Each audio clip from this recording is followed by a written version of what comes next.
유아실에서 유민이가 왜 저렇게 춤을 추며 좋아하지 했더니 아빠가 특성을 하고 있었군요. 아빠만 보면 기분 좋은 애들처럼 하나님 생각하면 언제나 기분 좋아지는 저희가 되기를 소망합니다. 지금 우리는 주님의 오심을 준비하며 살아가고 있습니다. 그렇기에 지금은 성경에서 말씀하시는 마지막 때입니다. 더군다나 초대교회 사도들은 자신들의 시대에 주님이 재림할 것이라 믿었습니다. 그래서 그들의 삶은 언제든지 마지막 시대를 살아가는 신앙을 가지고 있었습니다. 그렇다면 그 초대교회 사도들로부터 벌써 2000년이나 더 지난 지금 이 시대는 그들보다 더 마지막 때를 살아가는 마음으로 우리들이 신앙생활을 해야 할 줄 믿습니다. 그렇기 때문에 우리는 마지막 시대를 살아가는 주님의 재림을 기다리는 자들인 줄 믿습니다. 매일같이 마라나타, 아멘, 주 예수여 어서 오시옵소서라고 고백할 수 있는 우리가 되기를 소망합니다. 오늘 말씀을 나누기 전에 먼저 말씀을 한 절 더 찾아보기 원합니다. 마태복음 3장 10절부터 12절까지 말씀 우리가 한 번 더 찾아보겠습니다. 마태복음 3장 10절부터 12절까지 말씀입니다. 저희 함께 읽어보도록 하겠습니다. 10절부터 12절입니다. 시작. 이미 도끼가 나무 뿌리에 놓였으니 좋은 열매를 맺지 아니하는 나무마다 찍혀 불에 던져지리라. 나는 너희로 회개하게 하기 위하여 물로 세례를 베풀거니와 내 뒤에 오시는 이는 나보다 능력이 많으시니 나는 그의 신을 들기도 감당하지 못하겠노라. 그는 성령과 불로 너희에게 세례를 베푸실 것이요 손에 키를 들고 자기의 타작마당을 정하게 하사 알곡은 모아 곡관에 들이고 쭉정이는 꺼지지 않는 불에 태우시리라. 아멘. 이 말씀은 아직 예수님께서 세상에 드러나지 않으셨을 때에 마지막 때를 이미 살아가고 있는 한 사람의 이야기입니다. 바로 세례 요한의 이야기입니다. 이 세례 요한이 10절에서 이렇게 말합니다. 이미 도끼가 나무 뿌리에 놓였다라고 얘기를 합니다. 이미라는 말은 세례 요한이 지금 광야에서 선포하고 있는 이때에 이미 하나님의 심판이 시작되었다라는 말씀입니다. 영어 성경에는 already라는 말이 사용되었는데 그 원어 뜻이 무엇이냐면 모든 것이 충족하여진, 모든 것이 준비되었다라는 뜻입니다. 즉 세례 요한이 광야에서 이미 예수님의 오심을 준비하면서 회개를 선포할 때에 하나님의 모든 심판의 준비는 끝이 났다라는 것입니다. 그 심판이 끝이 났고 이제는 그 심판이 시작되었다라는 것입니다. 주님께서도 요한복음 13장 18절에서 그를 믿는 자는 심판을 받지 아니하는 것이요 믿지 아니하는 자는 하나님의 독생자 이름을 믿지 아니하므로 벌써 심판을 받은 것이니라 라고 하였습니다. 그러니 지금 마지막 때를 살아가고 있는 것은 분명하고 더 분명한 것은 주님께서 방금 보았던 우리의 말씀과 같이 좋은 열매를 맺는 자와 그렇지 않는 자에 대해서 주님께서 키질을 하고 계신다라는 것입니다. 즉 우리의 삶이 나중에 지금 우리가 어떻게 살든지 지나가고 나서 하나님 앞에서 심판받는다라는 뜻이 아니라 이미 하나님께서는 이때에 우리를 키질하고 계신다라는 말씀인 줄 믿습니다. 그러니 좋은 열매 맺어서 하나님께 영광 돌려드리는 우리 성도님들 되시기를 소망합니다. 좋은 열매 맺는 성도님들 되시기를 바랍니다. 세상의 어떤 시련 앞에서도 하나님의 독생자의 이름을 믿는 그 믿음이 변하지 않는 우리 성도님들 되시기를 바랍니다. 그래서 때로는 많은 그리스도인들이 어려움을 당할 때도 보입니다. 의인들이 힘든 것을 당할 때도 있습니다. 그럴 때에 꽤 많은 사람의 숫자들이 그리고 또한 의가 넘치는 청년들이 그 모습을 보고 하나님은 살아계시지 아니하나 보다. 하나님이 계시면 어떻게 이런 일이 생길 수가 있을까? 라고 하면서 그 믿음을 저버리는 일이 생각보다 많이 일어나고 있는 이때입니다. 우리도 하나님께 질문합니다. 하나님, 왜 하나님께서는 하나님을 사랑하시고 믿음을 지키기 위해 살아가는 사람들의 고난을 막아주시지 않습니까? 왜 저들을 지켜주지 않으십니까? 왜 그런 일이 생기기 전에 미리 보호해 주지 않으십니까? 라고 하나님께 우리도 질문할 때가 있다는 것입니다. 그런데 이 말씀에서 그 이유를 말씀해 주고 있습니다. 바로 그 시련들 가운데서 그 환난들 가운데서 너희들은 믿음을 지키겠느냐를 물어보시는 하나님의 그 질문이 우리가 당하는 고난들, 의인들이 당하는 고난들 속에 있는 줄 믿습니다. 즉 하나님께서 그 고난들 가운데에 알곡과 쭉정이를 구별하고 계신다라는 것을 잊지 않으시기를 바랍니다. 요한복음 3장 17절에 하나님이 그 아들을 세상에 보내신 것은 세상을 심판하려 하심이 아니요 그로 말미암아 세상이 구원을 받게 하려 하심이라 라고 말씀해 주셨습니다. 하나님께서 이 땅을 키질하시고 알곡과 쭉정이를 가리시는 이유는 쭉정이를 뽑아내어 심판해 버려야지 하는 것이 아니라 이 시대 가운데에, 그 어려운 상황 가운데에 누가 나에 대한 믿음을 지키고 살아갈지 기대하시면서 바라보시는 하나님의 기대가 그 심판 가운데, 그 고난 가운데 있다는 것을 기억하시고 우리가 살아가면서 어려운 일을 당할 때에 하나님께서 이 순간에 나에게 믿음을 요구하시는구나, 하나님께서 이 순간 나에게 원하시는 것은 이 문제 해결되기를 위하여 기도하는 것 이전에 이 모든 문제 가운데에 나의 믿음을 잃어버리지 않고 하나님에 대한 그 믿음이 변치 않기를 원하시는구나 라는 것을 기억하셔서 우리가 당할 모든 환난들 가운데에 믿음을 지키시고 승리하시고 알곡되시는 성도님들 되시기를 바랍니다.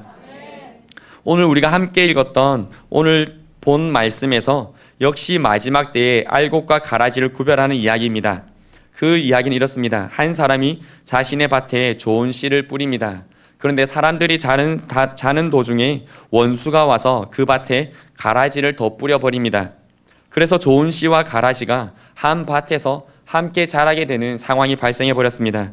그런데 주인이 그들이 자라는 것을, 좋은 씨와 가라지가 자라는 것을 가만히 보니까 좋은 씨는 분명히 구분되고 가라지도 어느 정도 구분이 되는데 이것들을 뽑아버리려고 하니까 혹시나 좋은 씨까지 뽑아버릴까봐 뽑지 않으신다라는 것입니다. 그래서 그것들이 자랄 때까지, 마지막 추수할 때까지 가만둡니다. 하지만 추수 때는 반드시 있는 줄 믿습니다. 그렇기에 그 추수할 때가 되어서 이제는 드디어 가라지는 먼저 뽑아서 불태워버리고 곡식들을 모아서 곡간에 넣는다라는 것이 이 비유의 내용입니다. 그리고 그에 대해서 해석해 주시기를 좋은 씨를 뿌리는 자는 예수 그리스도고 밭은 세상이고 좋은 씨는 천국의 아들들이며 가라지는 악한 자의 아들들이라고 말씀해 줍니다. 그러니 이 세상에는 천국의 아들들과 악한 자의 아들들이 함께 살아가고 있는 것입니다. 그래서 가라지 때문에 알곡이 양분을 빼앗기고 어려움을 당하듯이 우리도 살아가면서 악한 자의 아들들 때문에 의인이 고난을 당하게 되고 힘든 일을 겪게 되는 일이 있다라고 주님께서 말씀해 주시는 겁니다. 그래서 이 앞에 두 말씀, 마태복음 3장과 13장의 말씀을 정리하면 이렇습니다. 지금 우리가 살아가고 있는 이 세상에는 천국의 아들들과 악한 자의 아들들이 함께 살아가고 있고, 그래서 악한 자의 아들들 때문에 천국의 아들들이 어려움을 당하게 되지만 그때에도 그들의 믿음이 흔들리지 않아야 한다라는 것입니다. 왜냐하면 알곡인지 쭉정이인지 믿음을 지키는지 믿음을 버리는지 하나님께서 그 순간에 보고 계시기 때문입니다. 세상의 시련과 고난 앞에서 믿음을 지키시는 알곡 성도님들 되시기를 바랍니다. 새벽기의 모든 성도님들께서 하나님께서 보실 때에 하나님의 곳간에, 그 하나님의 집에 드리는 하나님의 알곡된 성도님들 되시기를 바랍니다. 그렇다면 가라지가 어떤 사람들인지 살펴보기를 원합니다. 그래서 혹시 내 삶에 가라지를 닮은 모습은 없는지 점검해 보기를 소망합니다.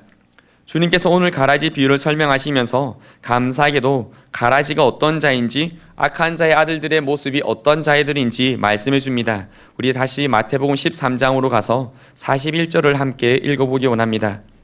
마태복음 13장 41절입니다. 함께 보겠습니다. 시작.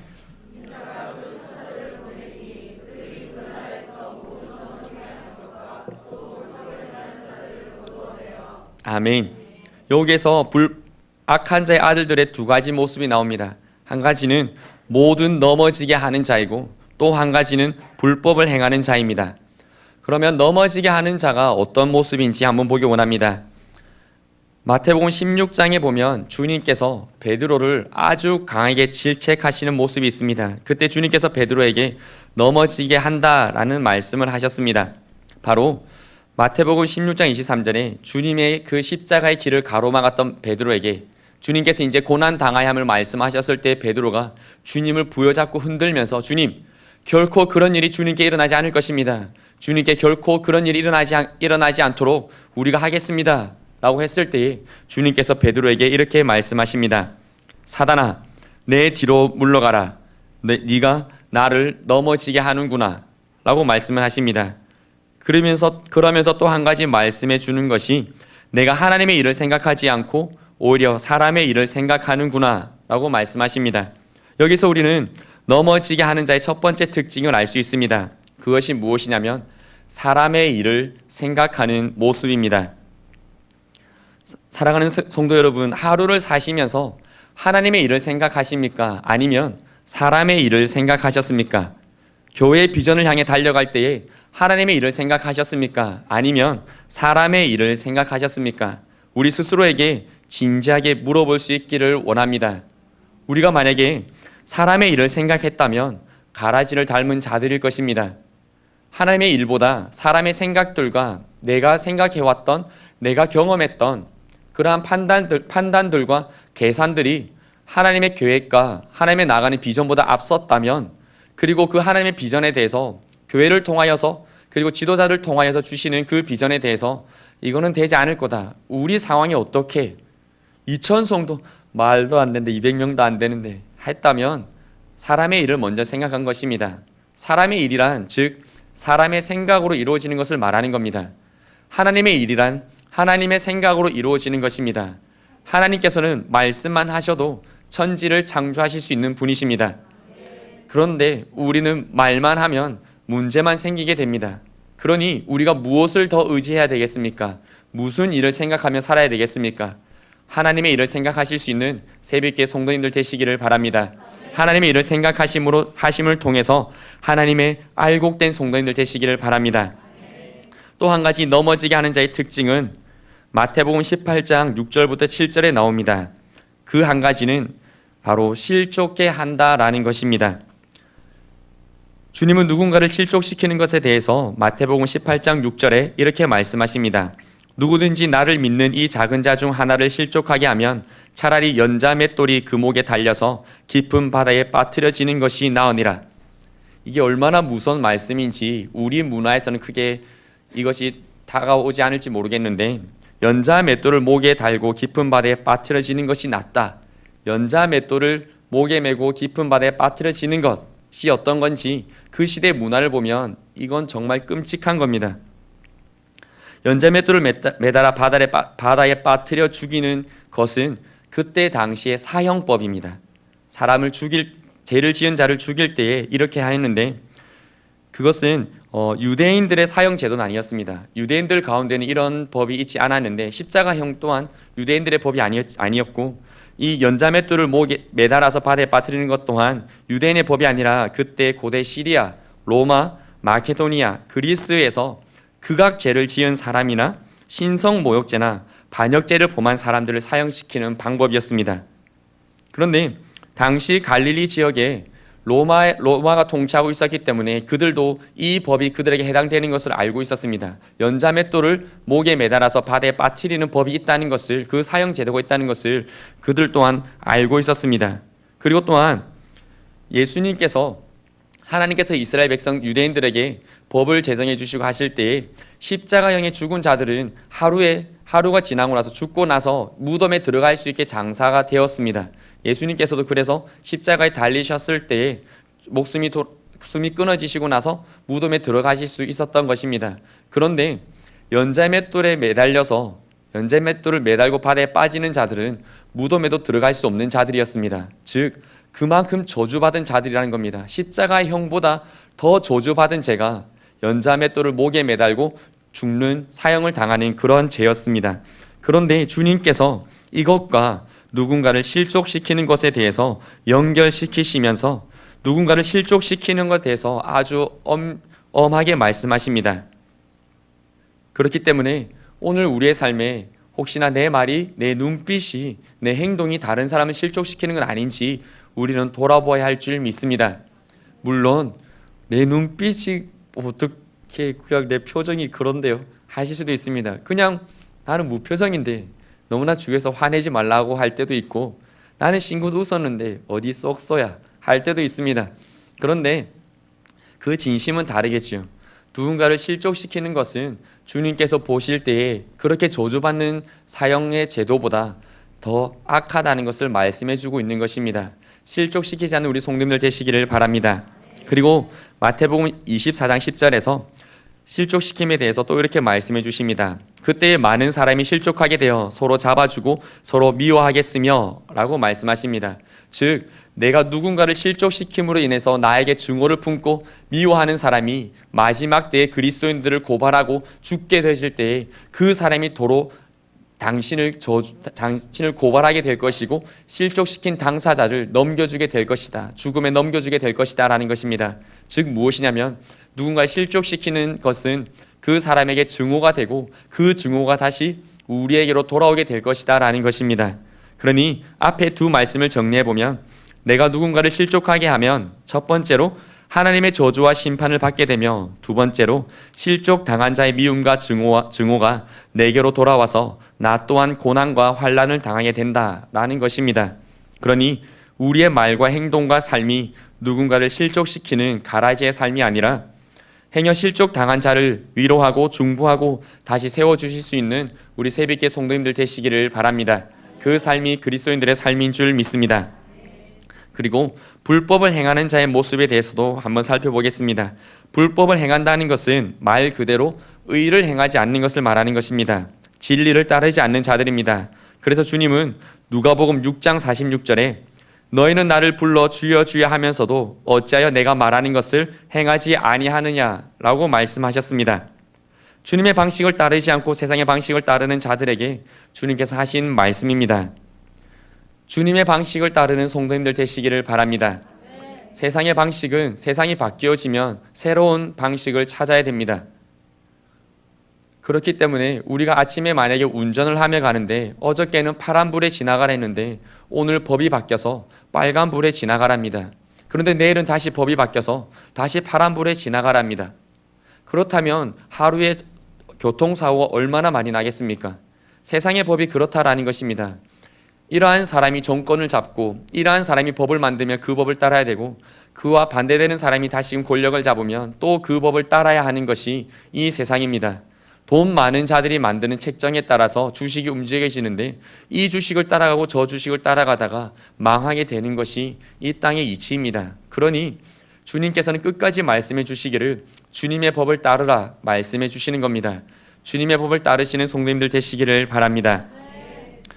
이때는 마지막 때입니다. 그것은 우리 모두 다 똑같이 이야기하고 있을 것입니다. 그런데 너무나 많은 순간에 우리는 내가 마지막 때를 살아간다는 생각을 하지 않습니다. 당장 내 눈앞에 보이는 것들이 너무나 크게 느껴지기 때문입니다. 제가 여기에 있는 작은 종이를 가지고 여러분들을 다 가릴 수 있는, 세상을 다 가릴 수 있는 방법이 있습니다. 그것이 무엇인지 아십니까? 이 종이를 어떻게 하면 될까요? 그렇죠. 제 눈 바로 앞에 갖다 대면 됩니다. 그러면 저는 이 종이밖에 볼 수가 없습니다. 제가 이렇게 얘기하는데 성도님들께서 제 이야기를 안 들을 수 있는 방법이 있습니다. 그것이 무엇이냐면 이어폰을 꺼내셔서 귀에 끼시고 볼륨을 올리시면 제가 아무리 무엇이라고 얘기를 한들 앞에서 뭐라고 한들 행동만 보이지 무슨 말을 하는지 모르실 겁니다. 세상이 이렇습니다. 왜 세상이 점점 더 악해질까요? 왜 우리가 만나는 어려움들이 어제보다 오늘 만나는 어려움들이 강하고 어제 넘었던 산보다 오늘 넘어야 할 산이 더 크게 느껴질까요? 세상이 우리들에게 더 크게 보이려고 그러는 것입니다. 어제 내가 5만큼 되는 산을 넘었으면 이제 세상은 6만큼 되는 산을 가지고 올 것입니다. 왜냐하면 더 큰 종이로 가리기 위해서입니다. 어제 내가 5라는 소리에 흔들렸는데 주님의 믿음을 붙잡고 이겼으면 세상은 이제 6이라는 소리를 가지고 올 것입니다. 왜냐하면 어제보다 더 큰 소리로 우리를 긴장하게 하고 주님의 음성을 듣지 못하게 하기 위해서입니다. 세상이 우리 앞에 나타나는 것은 날마다 이렇습니다. 그런데 세상이 그렇든 하나님 앞에는 아무것도 아닌 줄 믿습니다. 세상이 아무리 강하게 부르짖는다 하더라도 세상이 아무리 크게 우리에게 다가온다 할지라도 이 세상은 결국 하나님의 발등상 위에 있는 작은 하나에 비하지 않습니다. 이 땅을, 이 세상을 하나님의 발등상이라 하셨으니 그 발등상 위에 이루어지는 그 일들이 하나님께 무엇이 대수이겠습니까? 그렇기에 이 세상에서 만나는 환난들과 어려움들 가운데에 믿음 잃어버리지 않는 성도님들 되시기를 바랍니다. 사실 그러한 일들이 우리 삶에 너무나 많이 있습니다. 그리고 실질적으로 우리도 그러한 어려움을 당하며 살아가고 있습니다. 이제 조금 신앙생활을 조금 해보려고 하는데 생각보다 어려운 문제들이 올 때도 있고 아니면 예수님을 모르다가 이제 예수님을 만나서 신앙생활을 하려고 하는데 생각지도 못한 사고를 당할 때도 있고, 그럴 때에 우리가 어떻게 해야 되겠습니까? 한 친구는 이제 자기가 예수님을 믿고 신앙생활하고 교회 출석을 하는데 예배 때마다 머리가 너무 아프더라는 겁니다. 그래서 예배 시간에 머리가 너무 아파서 뛰쳐나가기도 하고, 지금 신선한 공기를 쐬지 않으면 미칠 것 같아서 예배 시간에 뛰어나가기도 했답니다. 그래서 불러서 왜 갑자기 예배 시간에 뛰쳐나가니 했더니 그렇게 되어서 나갔습니다라고 했습니다. 생각지도 못했던 신앙생활을 조금 잘해보려고 이제 믿음을 가지고 살아보려고 하는데 너무나 많은 어려움들이 우리에게 옵니다. 그럴 때 우리가 어떻게 해야 되겠습니까? 그때에도 믿음 잃어버리지 않고 그 상황 가운데 주님께서 하셨던 말씀, 마지막 때에 내가 이러한 믿음을 보겠느냐 하셨던 말씀을 기억하셔서 믿음 지키시는 성도님들 되시기를 바랍니다. 오늘 예배를 시작하면서 제가 읽어드렸던 그 묵상 말씀도 이것입니다. 내가 나의 인내의 말씀을 지켰은즉 내가 또한 너를 지켜 시험의 때를 면하게 하리니 이는 장차 온 세상에 임하여 땅에 거하는 자들을 시험할 때라. 내가 속히 오리니 내가 가진 것을 굳게 잡아 아무도 내 면류관을 빼앗지 못하게 하라. 이기는 자는 내 하나님 성전의 기둥이 되게 하리니 그가 결코 다시 나가지 아니하리라. 내가 하나님의 이름과 하나님의 성 곧 하늘에서 내 하나님께로부터 내려오는 새 예루살렘의 이름과 나의 새 이름을 그의 위에 기록하리라. 귀 있는 자는 성령이 교회에게 하시는 말씀을 들을지어다 라고 하셨습니다. 믿음 잃어버리지 않는 성도님들 되시기를 바랍니다. 또한 우리의 삶이 점점 더 알곡되어지는 성도님들 되시기를 바랍니다. 가라지의 모습이 어떤 것인지 우리가 나누어 보았습니다. 기억하시겠지요?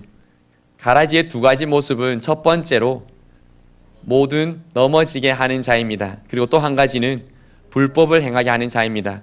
모든 넘어지게 하는 자의 그 모습 중에 두 가지가 있었습니다. 한 가지는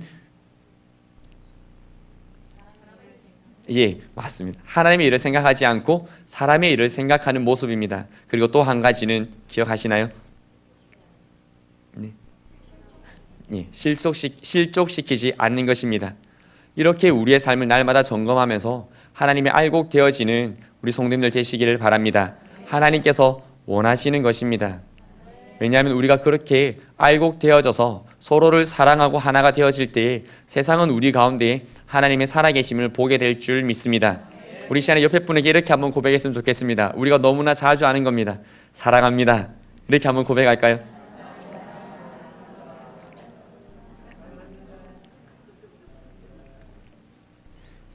날마다 사랑하실 수 있는 성도님들 되시기를 바랍니다. 말씀을 정리하도록 하겠습니다. 우리는 마지막 때를 살아가고 있고 우리는 이 마지막 때를 살아갈 때에 주님의 알곡되어지는 성도가 되어야 할 줄 믿습니다.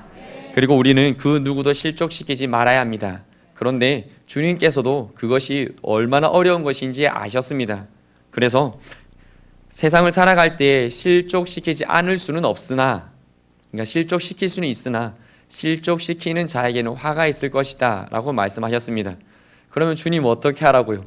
실족시킬 수밖에 없고 내가 그렇게 의도하지 않아도 누군가 나의 표정이나 내가 의도하지 않은 말, 그 행동을 통해서 실족을 하게 된다면 도대체 우리는 어떻게 살아야 됩니까? 날마다 주님의 화만 당하고 징계만 받으며 살아야 됩니까? 라고 할 수도 있습니다. 그런데 결코 주님께서는 세상을 심판하러 오셨다 말씀하시지 않으셨습니다. 예수를 믿음으로 말미암아서 그 모든 심판에서 구원받게 해주시기 위해서 주님께 오신 줄 믿습니다. 그래서 말씀해 주시기를 상한 갈 때도 꺾지 아니하시고 꺼져가는 심지도 끄지 아니하신다 말씀하신 것입니다. 정말 보잘것없고 쓸모없는 상한 갈 때 그것을 결코 주님은 무시하거나 버리지 않는다라는 말씀입니다. 꺼져가는 심지, 이제 다 돼서 더 이상 쓸 수도 없고 할 수도 없는, 사람의 생각과 눈으로 할 수 없는 그 심지에 대해서도 주님께서는 결코 끄지 않으신다 말씀하십니다. 그것을 언제까지 하시냐면 견뎌서 승리할 때까지 주님께서 해주신다라는 것입니다. 그러니 우리가 날마다 주님의 알곡되기 위해서 몸부림치실 수 있는 성도님들 되시기를 바랍니다. 날마다 주님의 기쁨 되시는 성도님들 되시기를 바랍니다. 그리고 이미 시작된 주님의 기질이 있다는 것을 기억하시고 이미 도끼가 그 뿔에 놓였다라는 것을 기억하시고 지금 이때를 살아갈 때에 그냥 막연하게 주님 복만 주십시오. 주님 제 삶 잘 되게만 해주십시오. 라고 하는 어리광의 성도들이 아니라 주님 제 삶에서 제가 해야 할 것들을 하겠습니다.